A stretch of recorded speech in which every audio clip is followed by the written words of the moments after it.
Well, welcome to week 3 of our class. I wanted to post another video this week because the first 2 weeks of our class we spent time doing a self-assessment on our emotional intelligence as well as our strengths using the VIA Strengths inventory that you completed. So now what we're going to do, and as you know our class is about theory to practice, so we're going to take the concepts of emotional intelligence and strengths and put those into very specific practices through some field work and actual assignments I'm going to have you do that will span multiple weeks.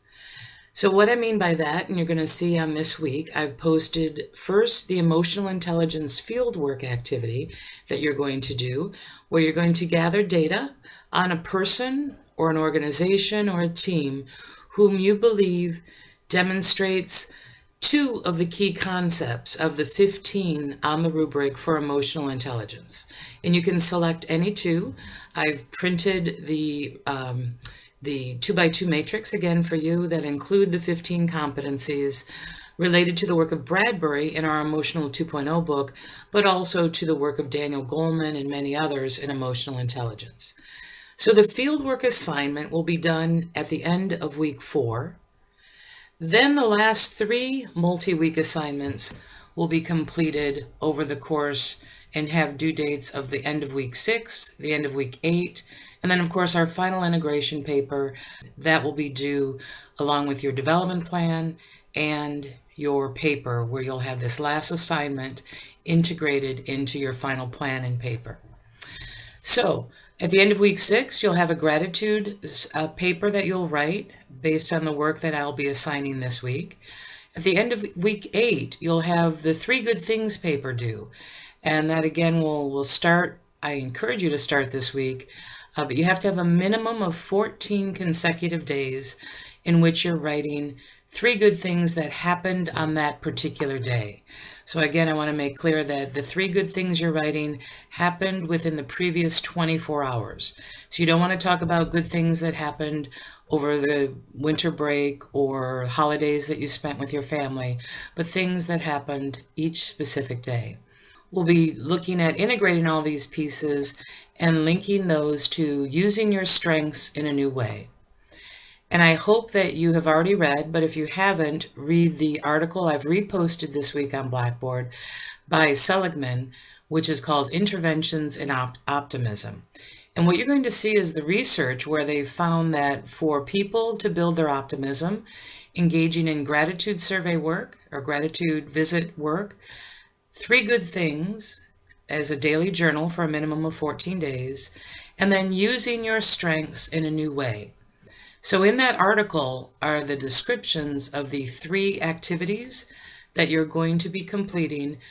So let's start with the emotional intelligence fieldwork. I have a rubric that I've placed up there, as well as 3 sample papers. Now, my advice to you would be to look at the sample papers and read those first completely through.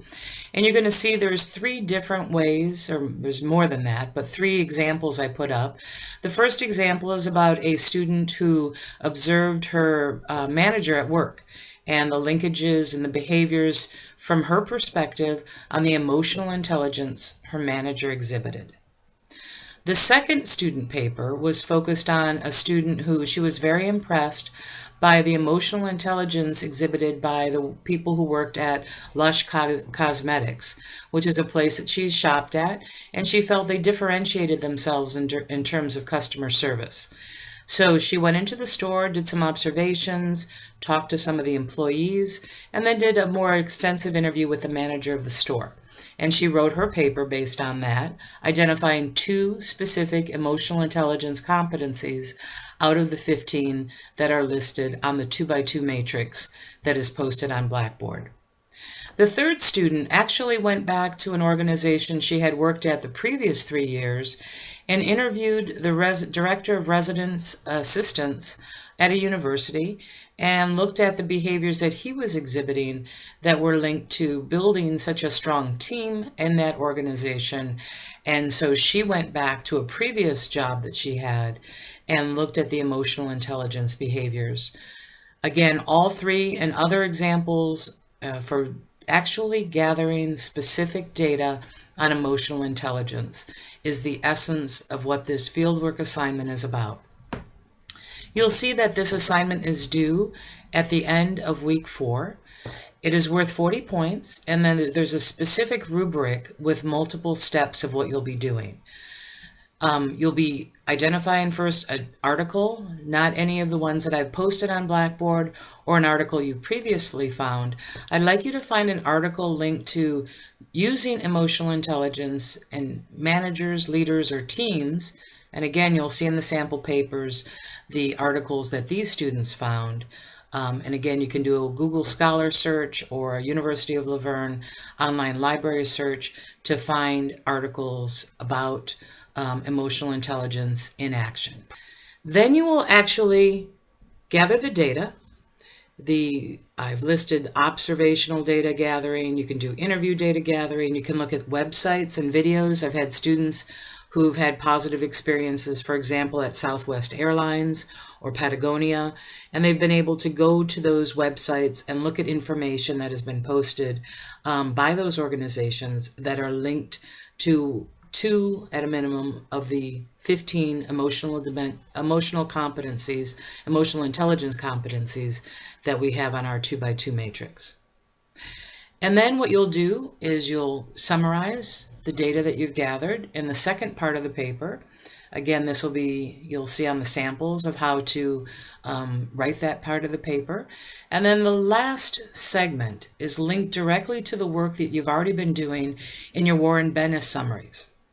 And what this last section is writing developmental actions, behaviors that would allow a person, if, for example, they're looking to develop empathy, the type of actions that can be taken in order to develop, expand, or further refine your ability to demonstrate empathy as you're working with others in teams or as you're managing people and leading organizations.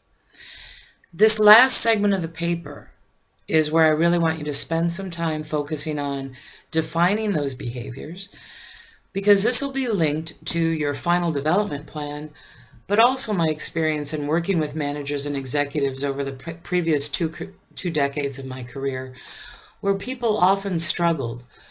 If I need to develop my listening skills, or I need to develop my ability to demonstrate empathy, what do I need to do? What are the behaviors associated with effective listening? How do people show that they're really listening to others? How do they show empathy and really show that they understand the other person's perspectives? And often both of those behaviors, the emotional intelligence behaviors there, are associated with our ability to paraphrase back what we heard the person saying, reflect the emotions as well as the content of what is being said, really demonstrate clarity that I understand your perspective. And there are many behaviors that are associated with that, including, but not limited to, following up based on what the person said when they've given feedback, to show that you've listened to the feedback, to show that then you're creating some of the behavior changes and doing things differently as a result. And all of those things show empathy and the fact that you've really listened to the situation, to the person, to the feedback that you've received. So the emotional intelligence fieldwork summaries for each of you are due at the end of week 4. That would be Monday of the end of week 4 by 8 a.m. posted up onto Blackboard. The next 3 assignments are linked to then the Seligman article on interventions in optimism. And it's really focused on the fact that we all want optimistic leaders to work for. But optimism does not just mean that we accept things at face value and that in a Pollyannish way we believe anything can be done. Optimism means that in setting specific goals, we identify the people who can help us achieve those goals. We express gratitude for those people. We use our strengths to achieve those goals, but we also draw on other people's strengths. And that even though there may be challenges, obstacles, and issues that arise in moving toward those goals, we focus on the good things that are happening and the approaches that we're taking that allow us to continue to sustain momentum. So all of those are related to then the assignments that are due on week 6, week 8, and then of course your final leadership development plan and paper. So let's start with the first assignment, which is due at the end of week 6, which is the gratitude visit. What I'd like you to first start thinking about this week is who have, in whatever context, at work, at school, through volunteer work that you're doing, at home in your relationships or with the community work that you do, who has touched me, who's provided me with feedback or given me opportunities or given me support in a way that they've really helped me develop my leadership talent, my skills, my strengths. If I hadn't worked with them, my development would not have been where it is today. And while you may have said thank you to that person, what I'm going to ask you to do in this assignment, and what you're going to see summarized in the paper on Seligman, spend time writing a gratitude letter to the person whom you identify. And the letter should express things such as what they did at the time to facilitate your growth and nurture your ability to develop your strengths or develop new skills. Then summarize the impact that still their coaching, their support, their advice has on you today in your current leadership role. So as an example, for the person I wrote my gratitude letter to when I taught this course last term, I talked about, it was a manager I worked with 20 years ago, and we haven't seen each other in about the last 8 years, but we've kept up with each other on LinkedIn. And what I did is I reached out to him, I wrote him a letter, and then had a phone call with him because he lives in another state right now in terms of his career path. And we had a telephone call, and I shared with him what he did to expose me to different client situations. And he brought me along to many meetings in which I was able to observe how he handled not only facilitating positive meetings, but also when the clients were resisting, maybe in some cases being very direct and aggressive in their approach. And I saw how he handled that in terms of his approach to handling conflict, to really show that he's listening to the clients, but doing it in a way that didn't demonstrate that he was angry or he was flustered or he was upset. I gave him feedback about how now I still draw on those skills in the work that I'm doing in the classes that I teach. And I shared with him some examples of what I learned from him in some of the specific client meetings and how it still impacts me today, and how I reference him in the examples of the classes that I teach as one of the best mentors that I've ever had. And then I describe specific actions of what I do and the development that I experience. So what I'm going to have you do is write the letter, then actually read the letter or present the letter to the person through, like maybe I did, through a telephone conversation if the person lives far away, or if the person lives locally. I'd like you sometime in the next 2 to 3 weeks to actually meet with the person, have lunch, coffee, or just have them over and read the person the letter, describe to them the impact they've made, and then present the person the letter for them to keep. So that's the gratitude visit. The paper that will be due at the end of week 6 is your summary of the experience of writing the letter, expressing your gratitude, and then what you've learned about the importance of gratitude as a leader, as a colleague, as a team member. Because remember, leadership is not about a specific position you hold. It's about the actions that you take in order to make a difference in people's lives, hopefully a sustained difference over the course of development that people have in their careers and in their lives. So you do not need to give me a copy of the gratitude letter. What I'll do is I'll post what needs to be included and a sample gratitude paper another student had written when he took my course last term, so that you can see the general framework of what to describe in the experience. Again, that is not due till the end of week 6, so you have time to think about who you'd like to share your gratitude with, then to write the letter, and then to set up the meeting in order to share the letter. And then finally, what's due for our class is the paper that describes that experience and your willingness and focus on whom I'm going to do the next gratitude letter with. That'll be what I'll be asking you to do as a summary in the end of your paper that's due on week 6. So that's about gratitude and building our strengths and optimism as a leader, as we learned from the readings that you did on Seligman's article, Interventions in Optimism, and the importance of optimism for high-performing leaders. The next assignment will be due at the end of week 8. Now this is an assignment that you complete individually. I encourage you to begin this week, but again, what you need to have is 14 days, consecutive days, between now and the end of week 8, when the paper is due on 3 Good Things, where what you'll do at the end of each night, and this would literally be looking at just before you're getting ready to go to bed, have your journal or pages next to you, you write down the 3 good things, and then you're literally going to be going to sleep. The focus on this is to look at just the previous 24 hours of what happened that was good. These could be small things that happened, maybe in a short conversation you had with somebody at work or at home. It could have been a stressful day and you were driving home and you put a song on that you love and that you find inspirational, and that as a result that shifted your perception and that made the drive home less stressful. It could be a project that you've been working on, and on that particular day there was a breakthrough through one of the meetings that you had, and as a result you got more momentum than you'd even hoped would have happened that day. So the good things can be very small things that occurred, or very big things that are breakthroughs. But again, they need to have occurred in that previous 24-hour period.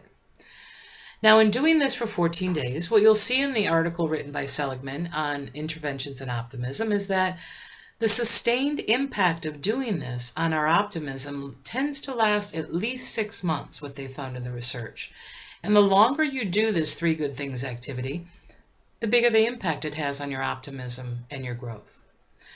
So again, just like the gratitude visit and the gratitude paper, I will not be asking you to submit the summary of your 3 good things. Whatever you write in your journal is yours and yours to keep, and it's your information. At the end of week 8, I'm going to be asking you to analyze the 3 good things. If you do this more than 14 days, you'll have even more information. And when we get closer to the due date of this assignment, I will give examples of what you need to do and how you need to analyze these 3 good things in order to complete the paper that's due at the end of week 8. Again, the reason for me sharing this now is I'd like you to begin doing that assignment and writing 3 good things as soon as you can. And by the way, I've done this many times. Each time I assign this to my students, I also do it myself. And I've found that it takes about 2 minutes to write down 3 good things. They can literally just be bullet points of what happened that made that day have 3 good elements in it for you, however you define that. So that'll be due again at the end of week 8. And then the final focus is on, from the Seligman article in Interventions in Optimism, using your strengths in a new way. And that will be what you're looking to do for part of your paper as well as your final individual development plan. I am going to be asking that you take your strengths, your VIA strengths from the data you just finished in week 2, and identify 1 or 2 of those strengths that you want to use in a new way or in a different way as you're continuing down your career path, and find ways to be more creative with those strengths. These could include some of the observations and the development ideas you came up with through the work that you did in writing your summaries to the Bennis chapters that I've been assigning as well. You'll see ideas, and I've already observed in some of your papers, focusing on how to work and interact more effectively with my colleagues, and the strength of how that's related to listening, and maybe one of your strengths on teamwork, and the focus on teamwork through one of the VIA strengths from your survey. You could have wanting to push yourself to maybe share more observations in meetings rather than sitting quietly. And you have ideas that you want to share, but you've been a bit hesitant to do that. And if one of your top strengths was curiosity and ingenuity, you might find ways to link that to your strengths and share new ideas or new approaches in those meetings that allow you to demonstrate those VIA strengths. So in your final development plan, you're going to be looking for ways to use strengths in a new way, and then the other part of your development plan will focus on your emotional intelligence, the data that you submitted in week 1, and identifying 1 or 2 new ways, whether it's your self-awareness, your self-management, your social awareness, or your relationship management, to use your emotional intelligence strengths in a new way as you move forward. And many of you have already done this as you've submitted your Venice chapter summaries, of linking it to your emotional intelligence and the work that you're doing to expand, say, your relationship management. So my intention for the emotional intelligence fieldwork assignment that you're going to be working on is for you to identify development actions that you also may use in your final development plan to continue to expand your own emotional intelligence in the areas in which you seek to grow. Your final development plan will be due along with your final leadership paper. So on that note, if you haven't done so already, I strongly recommend that you look at the sample papers I've posted online for the development plans and final papers. You'll see what I'm talking about in terms of the level of detail, in terms of operationalizing what is it you're going to do more of or differently in order to be effective in building on your strengths, expanding your emotional intelligence, and your commitment to your growth in your either your current role or your future career path, wherever that may take you. So if you have any questions, as always, on any of these assignments, again, all 4 of these span multiple weeks, so you may indeed want to look at this video multiple times as the weeks unfold. So I hope you all have a great week, and I look forward to reading your papers and your discussion board posts as each week unfolds in our class. Take care.